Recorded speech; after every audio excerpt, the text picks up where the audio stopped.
Hey, what's up, guys? Welcome back to the channel. Brother Cepeda Munoz here to deliver another video to you guys. As always, I start by requesting that you guys go visit my website at treeoflifeoutreach.com. Familiarize yourself with the path that I've traveled thus far, the path that I'm on, to give you guys a little bit more insight with regards to how I rationalize the things that I do, how I conceptualize and triangulate different situations, circumstances, beliefs, and what have you. The reason I do that, which is the reason I send you guys to the website, is so that I can honor my Heavenly Father. You read the bio, you'll begin to understand with regards to why it's so important to me that I do so. I provide a holistic ministry for you guys, and I'm committed to providing you guys with some nourishment for your mind, your body, and your spirit. Keep in mind, no topic is taboo on this channel or with me as a person. I dare to investigate all that a man may conceive and or perceive. Having said that, today's topic is the sacred feminine. You guys, if you're familiar with my channel, you know that I'm a huge fan and a huge believer in keeping things in their proper and appropriate balance. All bets are off if there's imbalance in one's life, in any area of their life. If there's an imbalance, then all bets are off. It's just a matter of time before that imbalance in the front tire has an effect on the other front tire, and then eventually the two rear tires as well. So I'm a huge fan of balance. And what has happened in today's society, one of the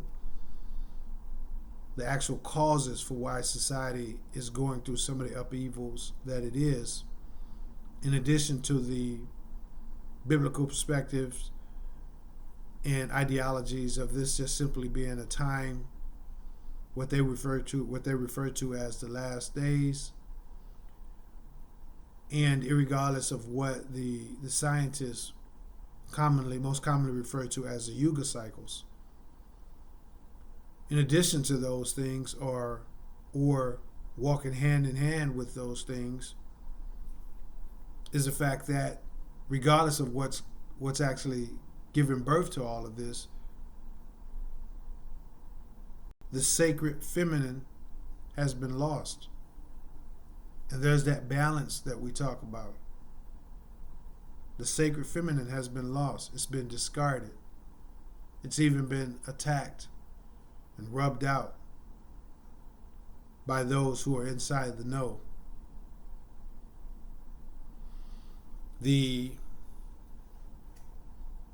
Without getting too in-depth about it, there was a story back in the most ancient of time. You do your own research. Just Google the death of Hypatia. Don't ask me how to spell it, but if you ask me how to spell it, I would be able to spell it. I'm not going to I'll make a shot at it. It's spelled just like it sounds. It's Hypacha or Sha. I may very well can afford to stand corrected on that, but I believe that's how it's spelled. But in any event, just Google the death of Hypatia. This is a death that way back into the most ancient of Egyptian times, when the masculine energy was basically running rampant and beginning to get out of control with what the masculine energy brings to the table. And that's nuts and bolt concrete meaning, understanding, finality, and preciseness, things of that nature, hard, concrete.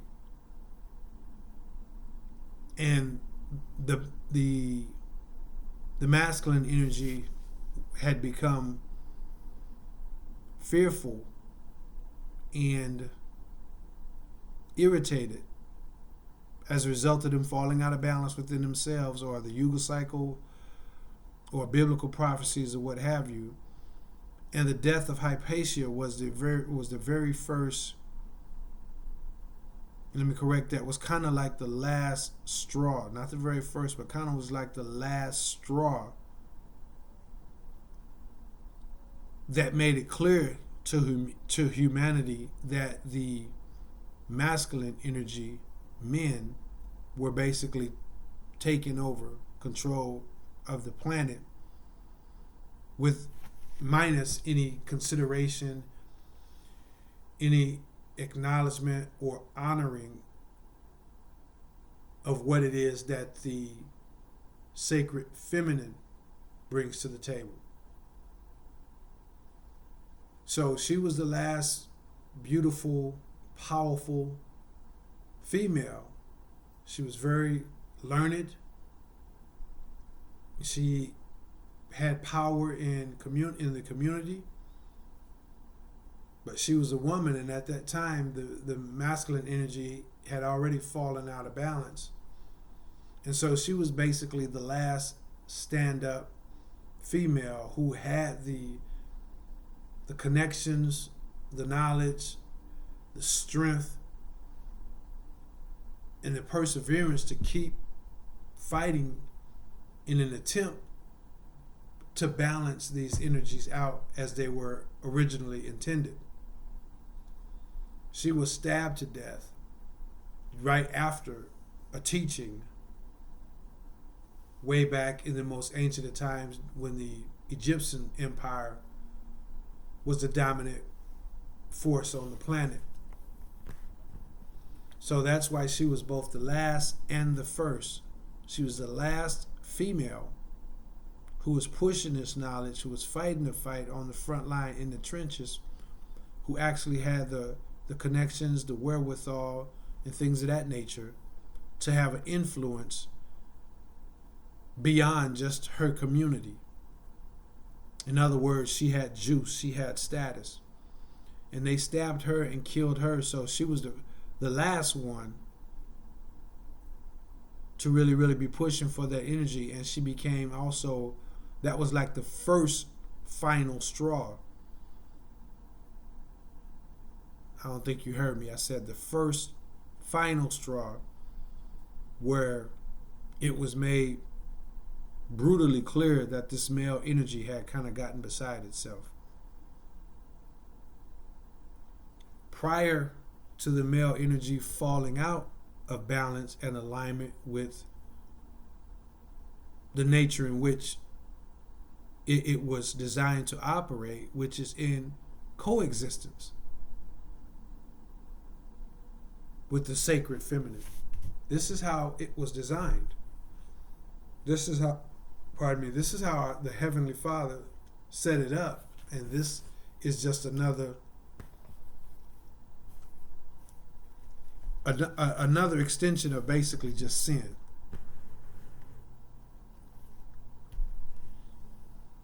So prior to that, men and women were in harmony. The male energy has always been the head of the table, so to speak. But the female was right there. So it was kind of like he ruled, but she ruled with him. She was not subservient. She was not just a spare tire. She ruled with him. They ruled side by side.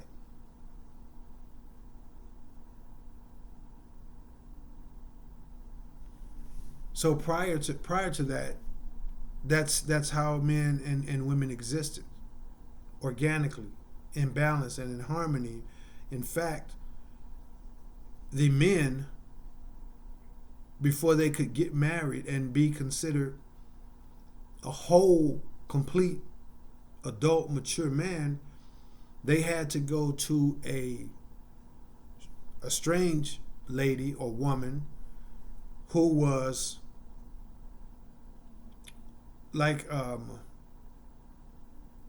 she was what we would call nowadays a lady of the church. She would be like what we would call a mother of the church. Before he could, once he finished all his tests that proved his manhood, whether it was, being able to survive in the cold, hunt for his family, hand-to-hand combat with another man, all these different steps that he had to accomplish and achieve before he could be considered a man, a full man,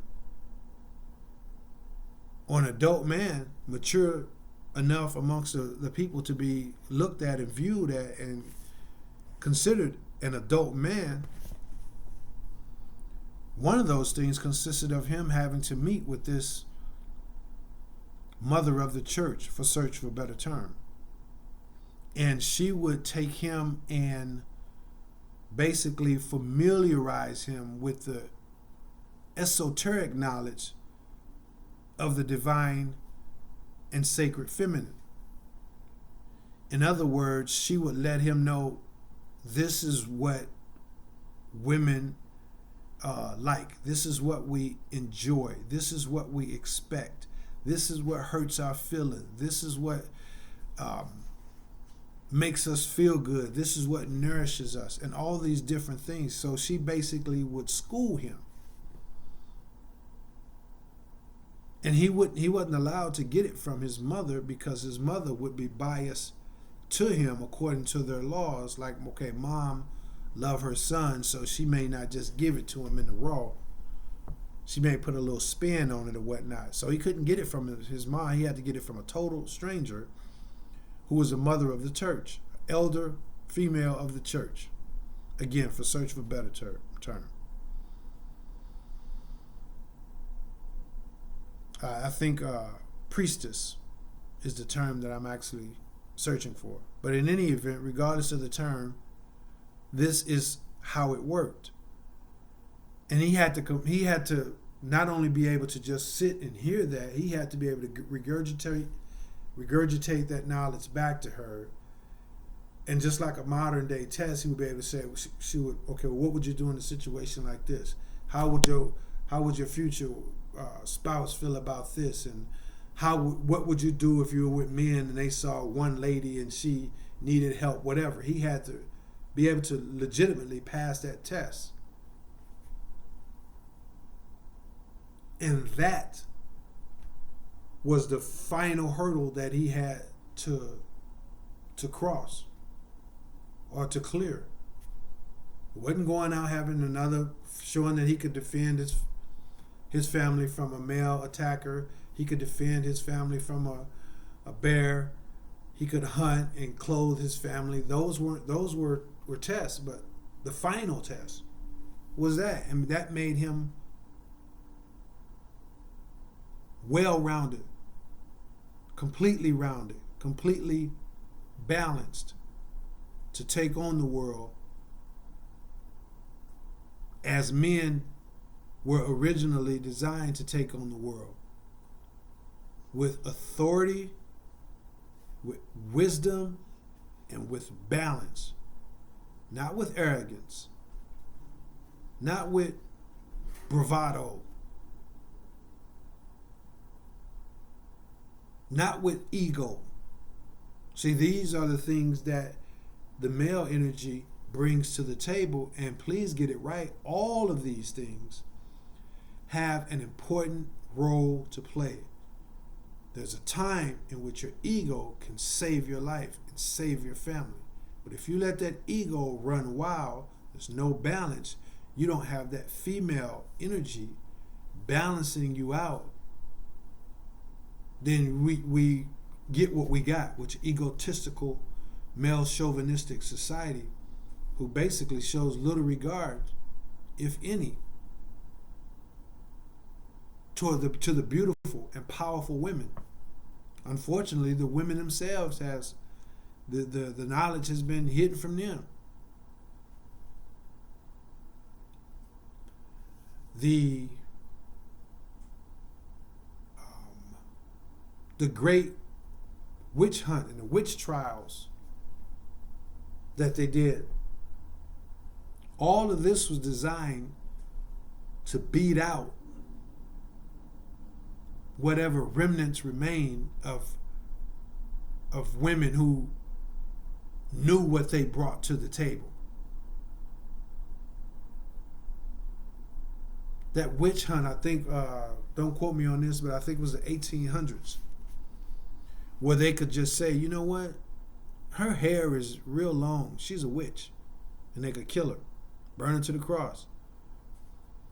I saw her eating bread on the Sabbath, she must be a witch, burn her to the cross.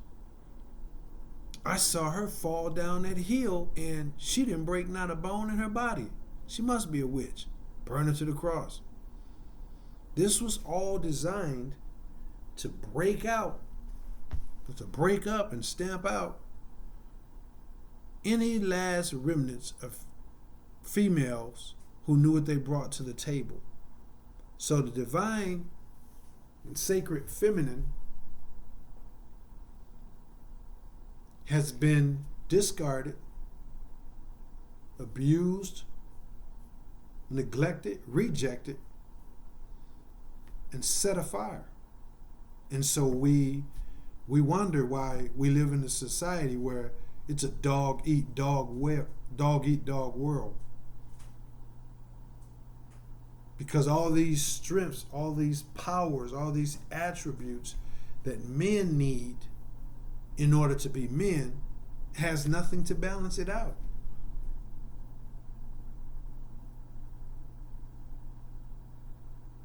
So I'm here to speak a word of encouragement to the women out there who have been beaten down and trodden down and even tricked. See, that women's live, that was a trick to all women. They don't want you. That was basically setting you up to where, well, I want equal pay as a man. Please, if you do the job that he does, then by all means you should get equal pay. But they use these truths to construct a lie. The truth that, yeah, you deserve extra pay. Yeah, girl, go get it. Go get that extra pay. And that is the truth. You do deserve it. If you do the same job he did, why don't you deserve it? Of course you do. Of course you deserve it. See how that's the truth? Watch this. We want to be able to vote as much. Yep, that's the truth. We want the same pay. Yep, that's true. We want to be able to have clubs just for women. They got men's only club. We want something just for women. Yep, that's true. To where ultimately your freedom, with that freedom of truth, they were setting you up so you can build yourself right on into a cage with that freedom. To where ultimately you end up in a scenario, in a situation like nowadays where, oh no, why do I need a man? I can go sleep with this woman. I don't need him to pay my bills. So now you're in the same boat that the men way back hundreds and hundreds of years ago started out. We don't need no sacred feminine. So they started you guys off with this kiblets, not even kiblets, but these nuggets of truth, universal, irreplaceable, non-negotiable truths. But being so caught up in the pursuit of those truths, you didn't realize that you was building yourself a cage in that truth to where you couldn't go anywhere. So now, this is the predominant thinking of a vast majority of females nowadays. They don't need no man. Matter of fact, they just want to be the man. They want to be the man. They want to be the head of the household. They want to wear the pants in the house. They want to make most money. They want to do all the things that should be left up to a man to do. And so the minute he say something or do something that they don't like, hey, I don't need no man no way. And maybe from a financial standpoint, and you being able to take care of yourself in society and be safe and different things like that, you don't need a man. But at the end of the day, you need a man, just like a man need a woman. And without those things, there's no balance. Where there's no balance, there's disharmony. And when a wise philosopher once said, hell is any state in which harmony does not exist. So listen, women, reclaim your power. Reclaim your power, but don't seek to obtain power that's not yours, because you need that balance. You have become that which you despise all along. You despise men putting you down and men telling you couldn't do this and you didn't have the right to do that. And then they built you up so you could end up doing the same thing to yourself to them. Why do you think all these different intermingling of the sexes is taking place? Everybody's confused now, because once that woman decided that she don't need no man, well, hey, maybe a man needs a man. Maybe a woman just needs a woman. Maybe a woman needs a woman and a man. Once they jacked up the harmony of those two things, then it was a free-for-all. And it remains that to this very day.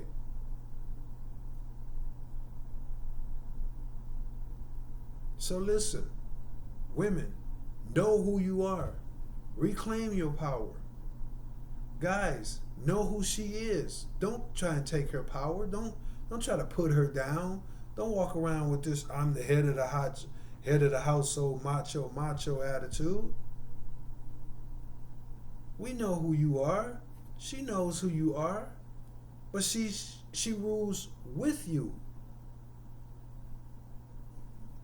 You guys are a unit. This is the balance of it.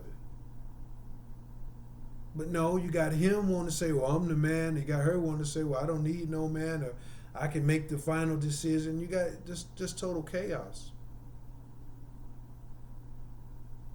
Men are life bringers.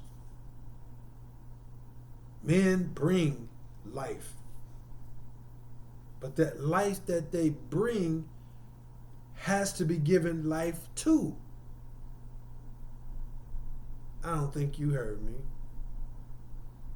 Men bring life, but the life that they bring has to be given life to it. Yeah, your sperm brings life. She gives life to the life that your sperm brings. Cleared up any? Yeah, the seed, a seed, mustard seed, a apple seed, any kind of seed. There's life in that seed. And that ground gives life to the life that's in that seed. So this is a truth that they didn't tell you in high school. But now that you know it, what are you going to do about it? Stop going home beating on her. Stop going home mistreating her.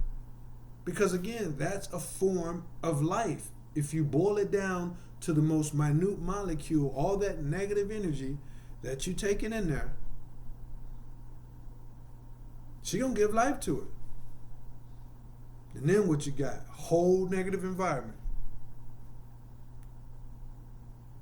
This is why she births. This is why she birthed children and babies.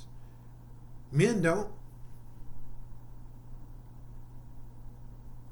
She is a life giver, and she could give, if that the same negative energy that you take in there and create just a hostile, chaotic environment environment with you and her and the kids and the neighbors, and that expands out into the neighborhood and so forth and so on. Because just like any seed, once you plant it and it comes to fruition, it seeks to recreate itself over and over again. So now you've infested y'all relationship, y'all household, the neighbors, and if a person ain't careful, it's just like dominoes. But see, what you don't understand is, just like you bring that negative energy that she could give life to, you can bring some positive energy, she gonna birth that too. She could birth that. So now, you're conscious enough, you're determined and focused enough, to where when you go home, you make sure you bring something positive. And all you got to do is sit back. She can't help but to give birth to it. She may not even be aware of her own power, but she can give birth to your best dreams or your worst nightmares. And she basically don't even have to be aware of it. She don't be sitting there thinking about, okay, I've got the sperm, I'm going to carefully guide it this way, and then I'm going to push it up that way. No, she don't have nothing to do with it. You bring that life. And she gives it life, whether she is aware of it or not. She gives life to the life that you bring.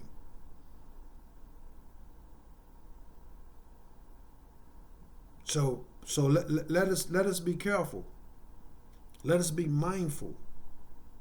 Let us make conscious choices. That's going to take an enormous amount of mental, psychological, social awareness, making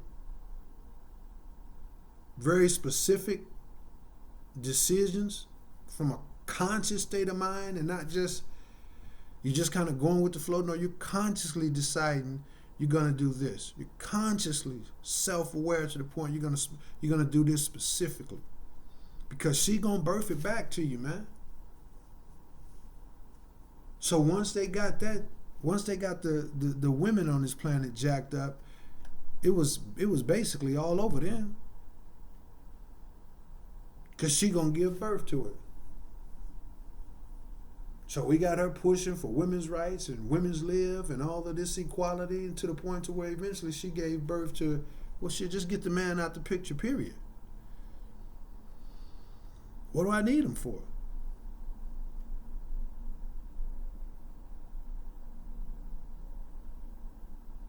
So this is what I have for you guys today, man. And to my sisters, black sisters, white sisters, human sisters, know your power. Reclaim what's yours. You don't have to be subjected to a bunch of nonsense. Now, if you're in a relationship with somebody and things are chaotic, but you're trying and he's trying, then it's up for you to decide to say, for you guys to decide to say whether or not y'all want to keep trying or y'all done trying. It's really not complicated. But don't be in a relationship where you're trying and you're seeking to reclaim your power. You know who you is as a woman, but he don't know his role as a man. Then, and he ain't trying to figure it out. Okay, if you love him and he don't know it, but he at least trying to figure it out. Okay, then it's up to you to decide: do I want to give him more time? Is that it or what? But if he ain't even trying, there's a such thing called the gift of goodbye. And that's the same thing on the other end of the pendulum. For my guys out there, you trying, you being the best man that you can be, but she wants to try and rule you. She wants to try to manipulate you and dominate you and emasculate you and things of that nature. Hey, it's up to you. Is she doing these things just as a product of this is what was taught to her? No one enlightened her to the way things really should be? Okay, then, okay, if that's the case and you love her and you decide, well, okay, look, I'm going to work with her, but she has to be trying. If she ain't trying, hey, there's a such thing called the gift of goodbye. And I'm not promoting separation and loneliness. I'm not saying that, but we're at a point in our individual lives and in collective society to where we realize the importance of this balance of the divine masculine and the sacred feminine. These are divine powers. So they supersede and they transcend us as individuals. So that's basically what I got for y'all, man. I want to encourage my sisters to reclaim y'all power and y'all rightful authority. And I want to encourage you guys to not exceed the limits. Because you've been brainwashed into thinking that your rightful authority is you don't need a man, and that's your rightful choice. But if you're interested in being the best that you can be, the best human being that you can be, then you're always seeking balance and harmony, male or female. That's what you. If you're a man, you're seeking balance and harmony. If you're female, that's what you're seeking. So there's probably 100% chance that I'll do a follow-up video on this. I'll dig up my records about Hypatia. I'll dig up some specific strategies on what you guys can do to make sure you're operating in your divine masculinity, and she's operating in her divine and sacred feminine. And so the balance is there, and we stop breeding a generation of men and women who don't really have a clue about what it means to be a man and a woman, and how men and women are supposed to be in harmony and unite, and the man's supposed to be the head of the tail, but she's supposed to be the head with the head, and she's not supposed to be the tail. So that's what I got for you guys. Check out the website, like, comment, and/or like, comment, and subscribe. Excuse me, on the video. Holla back. I don't know all of y'all, but I do love all of y'all. Be encouraged that no matter what, you're going to implement these things. This is not just being said as a fuzzy-wuzzy moment. You're going to do what you can do to implement these things. If you have any questions, comments, you can send them to me in the comment section, or you can, my contact information is on the website. Either way, do your own research and make sure you're doing what you need to do to be the best you that you can be. And again, I don't know all of y'all, but I love all of y'all. And if you're feeling bad, go out and make somebody else feel good. I guarantee you'll feel better. If you're already feeling good, you go out and make somebody who's feeling bad, make them feel good, and you go from feeling good to feeling phenomenal. That's just the way this thing works, guys. I'm Brother Cepeda Munoz, and I'm out. Peace.